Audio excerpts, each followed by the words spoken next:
Good morning, and welcome po muli sa ating online Everyday God Daily Devotion. We are now in day 1132, na kung saan nasa book of 1 Corinthians tayo, at meron tayong ongoing series na may title na Living Like Christians. Ang text po natin ay mababasa sa 1 Corinthians chapter 15, verse 52.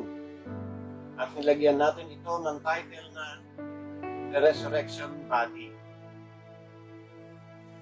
Ganito ang sinasabi ng ating text: sa isang iglap, sa isang isang mata, sabay ng pagtunog ng huling trumpeta, at sa pagtunog ng trumpeta ay huling bubuhayin ang mga patay, at bibigyan ng katawang hindi nabubulok.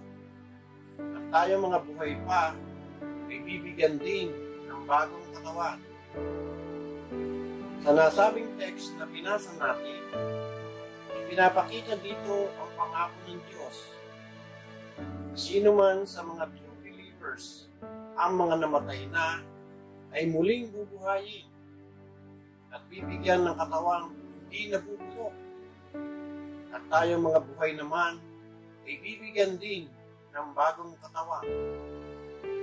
Makikita din natin ito sa 1 Thessalonians chapter 4. Dahil naniniwala tayong si Jesus ay namatay at muling nabuhay, naniniwala din tayong bubuhayin ng Diyos upang isama kay Jesus ang lahat ng mga namatay na sumasampalataya sa Kanya. Tayong mga nabubuhay pa at natitira pa hanggang sa pagparito ng Panginoon ay hindi mauuna sa mga namatay na. Sa araw na iyon ay marinig ang tinig ng arkanghel at ang tunog ng trumpeta ng Diyos. At ang Panginoon mismo ay bababa mula sa langit na sumisigaw, at ang mga namatay na sumasampalataya kay Kristo ay bubuhayin muna. Pagkatapos, tayo namang mga buhay pa at natitira ay titipunin sa alapaap kasama ng mga binuhay upang salubungin ang Panginoon sa himpapawid. Sa gayon, makakapiling natin siyang magpakailanman. Without the resurrection of Jesus, our faith is useless. But because the buhay na maguli ng Panginoong Jesus, we have now our living hope to be with Him forever.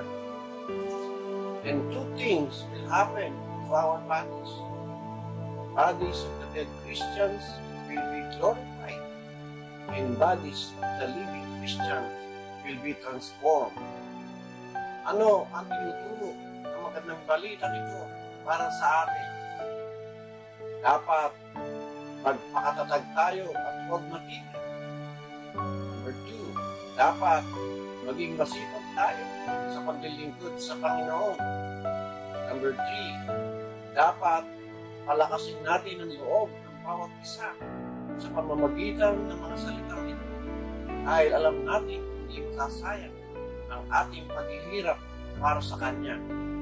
Magpatuloy po tayo mag-share ng magandang balita para sila din ay maligtas at makasama natin. Marami pong salamat, and God bless us all today and always.